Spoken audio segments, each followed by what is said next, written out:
Number 36. An express train passes through a station. It enters with an initial velocity of 22 meters per second and decelerates at a rate of 0.15 meters per second squared as it goes through. The station is 210 meters long. How long is the nose of the train in the station? Okay, so let's just draw a quick sketch. So here's my train. Choo-choo! And it's going to be entering a station. Okay, so let's just say this is the station over here, right? I have an opening up there. Just closing those lines. Got a little roof. Not too bad. Should have been an architect. Okay, so it says that as a train is entering the station here, its initial velocity, so the point at which it enters, is going to be 22.0 meters per second. Okay, and it's going to decelerate at a rate of 0.150 meters per second. So remember, since the train is moving in the positive x direction, and there is a deceleration that's occurring, what that means is that there's a force pointing in the negative x direction. All right, so in other words, the acceleration must be negative. So if you don't place the negative sign in front of the acceleration, all the calculations will be wrong. So it's actually a very important thing to consider. All right. All right.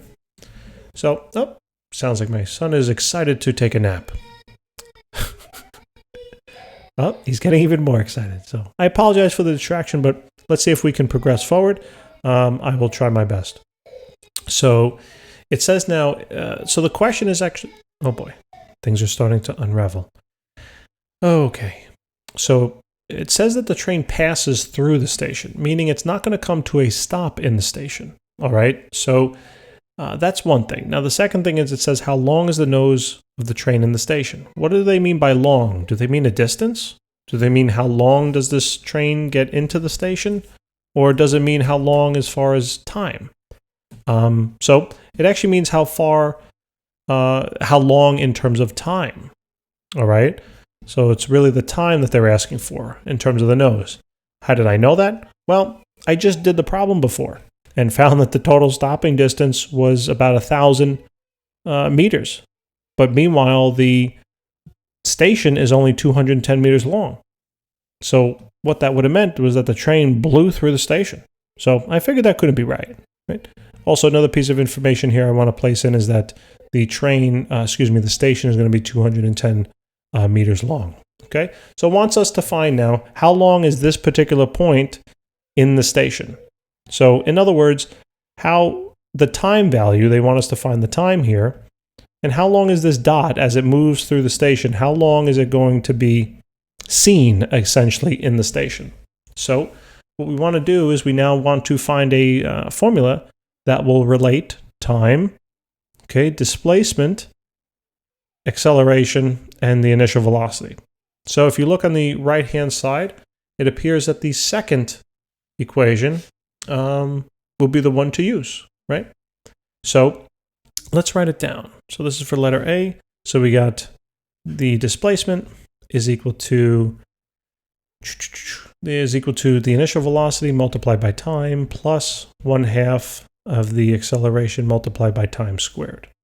Okay, so now the displacement, it told us, was 210 meters, right? The initial velocity was 22.0. The time is what we're trying to find. And now I have to add to that half of the acceleration, which was negative 0.150 times t squared. All right, so let's clean this up a little bit. So this would be 210 is equal to 22.0 t. It looks like a C.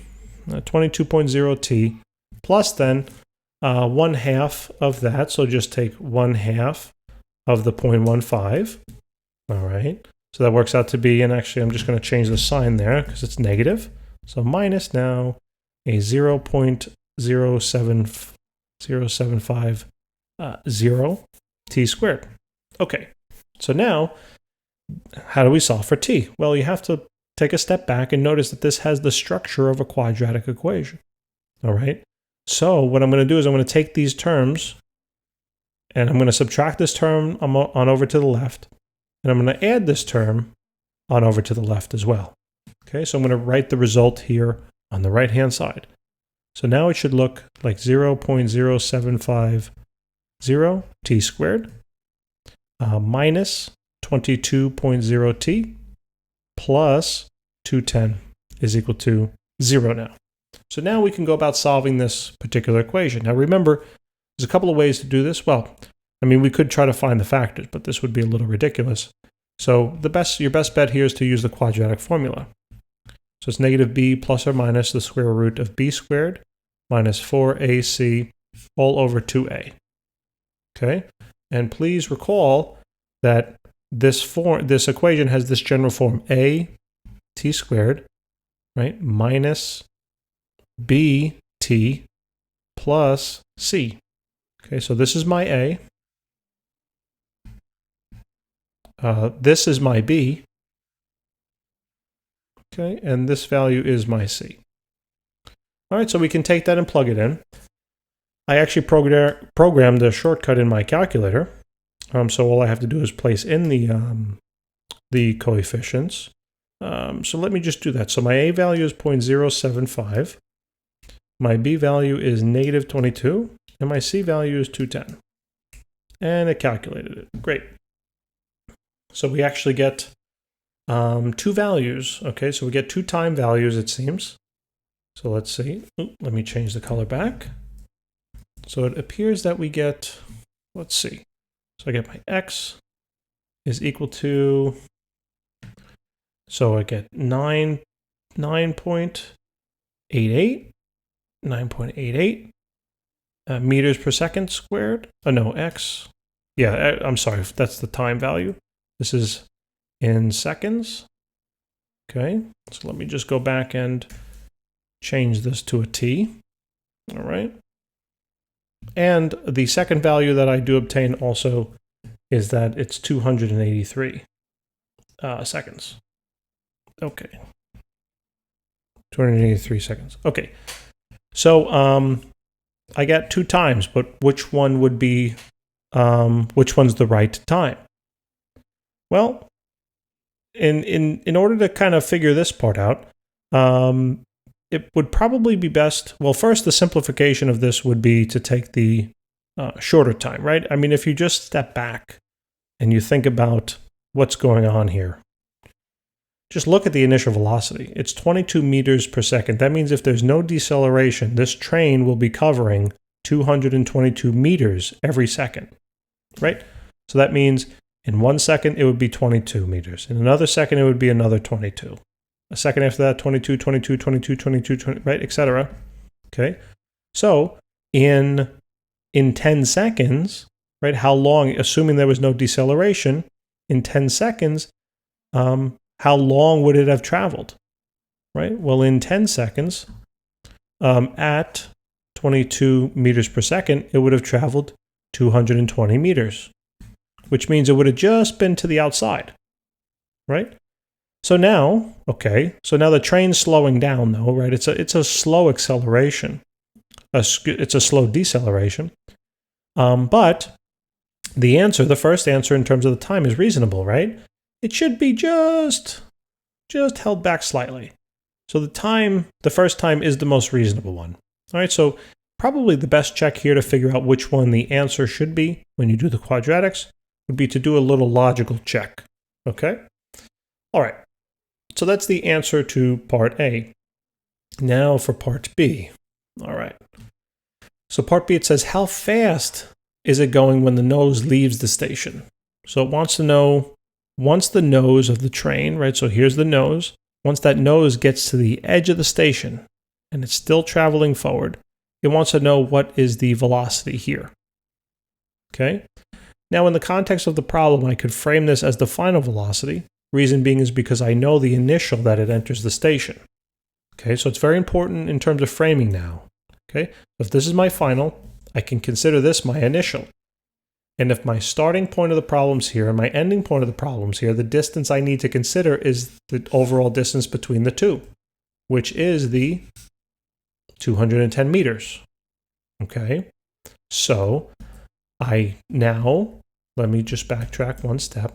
So I want to find a formula that relates the final velocity, the initial velocity, the displacement, and probably the acceleration all in one equation. All right. I could use the time value, but maybe I made a mistake and I don't want that mistake to propagate into my part B calculation. So what formula should we use? Well, it looks like the fourth candidate here would be the best one, right?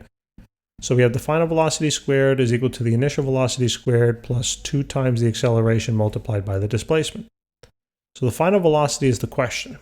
Okay, the initial velocity was 22.0. The acceleration was a negative 0.150. And the displacement that it traveled was 210. Okay, so the final velocity squared. So let's see. So 22 squared, right, comes out to 484, and that works with 3 significant figures. Plus now, let's do the math over there. So 2 times negative 0.15 times 210.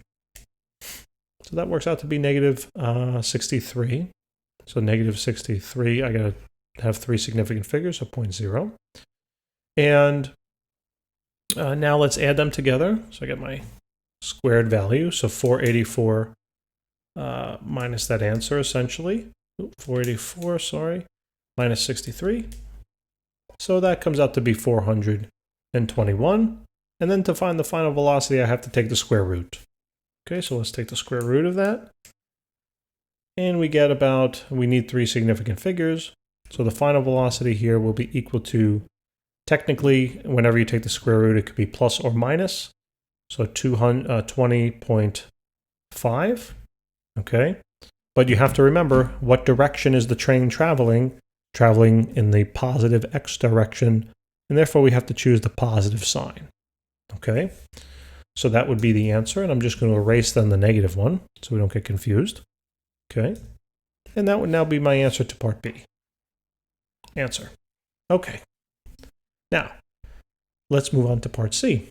So it says part C, if the train is 130 meters long, when does the end of the train leave the station? Okay, so basically now basically what we're manipulating now is the total distance, right?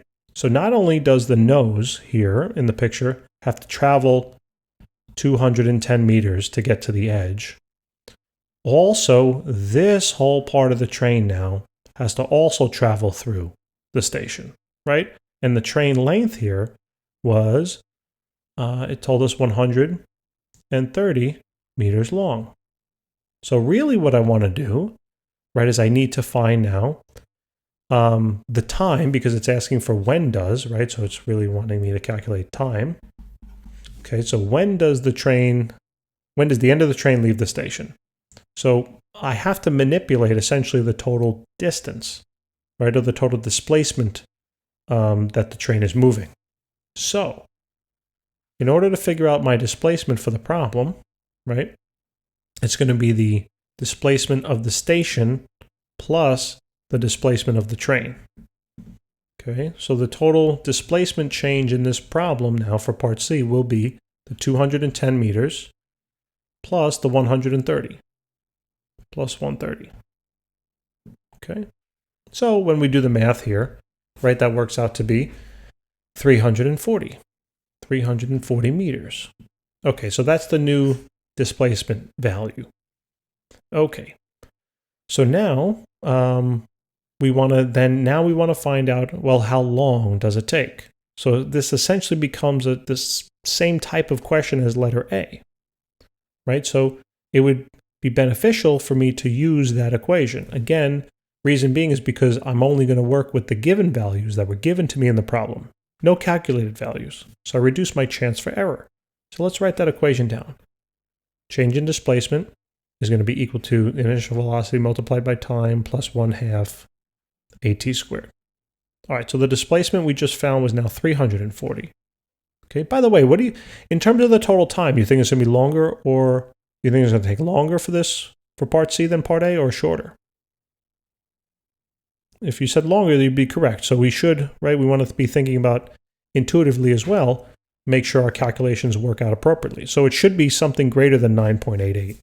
Okay, and if it's not, then something's wrong. So the initial velocity again was 22.0. I'm finding the time.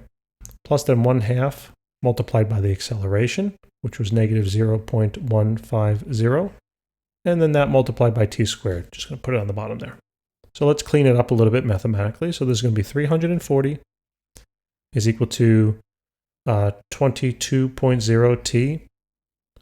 Then minus, right? We should now have the same, we have the same answer as before, right? So half of that, so it should be minus 0.0750 t squared. And again, I'm going to move these values on over to this side. So therefore I have to subtract this number. And in terms of this value, I'm going to add it on over to the other side. Okay, so now rewriting it, it's going to be 0.0750 t squared minus 22.0 t plus 340 is equal to 0. And again, you can use the quadratic equation. Here's my a value, here's my b value, and here's my c value. So notice the only thing that should have changed here would be the c value when you're comparing part A to part C. Okay, so we could use the quadratic equation. And if you need to work it out that way, that's fine, but I'm going to use my program here. And if you're curious about the program, I'm sure there's a resource online you can look up. Just look up how to program the quadratic equation into your TI-84 or 83, whatever you have. So the A value was 0.075. The B value is negative 22. And the C value is now 340. Let's calculate. Oh, nice, right? So I get two answers again. So I get my time value to either be 16, and I need 3 sig figs, 16.4 seconds, or 276, or 77 if I round appropriately, 277 seconds. So which one of these would make sense? Well, the first one does. Okay, so this is the answer. All right. So in order for the whole train to now pass through the station, it should take 6.4 seconds. All right, and if we go back and make a logical check, it works out. It also works out well when I compare that time to the time I calculated in part A. All right, we said it should be longer, and that's about how much longer. Notice the train is also 130 meters, right, which is almost 50% more than the station's length of 210. And I know the acceleration is fairly minimal, so I should be expecting about a 50% increase, which it is, right? If you compare 9, which is about 9.88, which is close to 10, and this is about 16, it's a little more than 50%, obviously, but that should be the case because there is a deceleration. But it makes sense. Okay, all right. So hopefully, let's do D. What is the velocity at the end of the train as it leaves? Okay, so now we just got to find, so essentially we're doing part B again, right? But just for now, part D.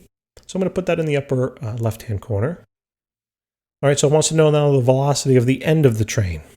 Okay, so again, I'm going to use the same VF squared is equal to VI squared plus 2AX.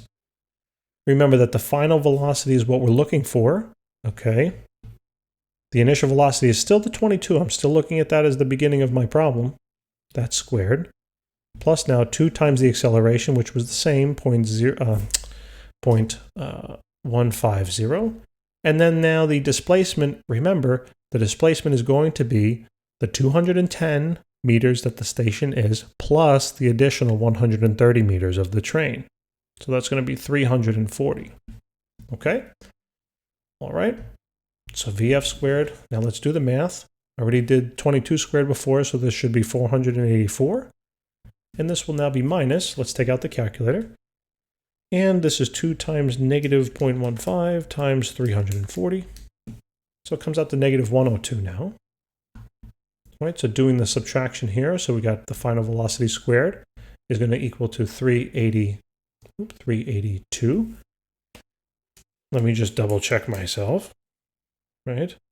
So 484 minus 102. Yeah, 382. It's getting late in the problem here, so I use the calculator a little more than I probably should. But the final velocity here now, all I have to do is take the square root. Okay, take the square root of that. And again, it comes out to 19.5. 19.5. Remember, this would be plus or minus because you're taking the square root. It'll always turn out that way. But since the train is still moving in the positive x direction, we take the positive value. All right? So I'm just going to backtrack to make it a little neater here. So the answer should be positive 19.5. And the units here are going to be meters per second. Great. And if you compare that to the value we found in part B, right, it's less, which it should be, because the train had to travel longer and it's decelerating. So before, the nose of the train was traveling at 20.5 meters per second. And as I started that, I noticed I missed the units, meters per second. And the end of the train will be traveling at 19.5 meters per second. So hopefully this long, difficult problem has helped you.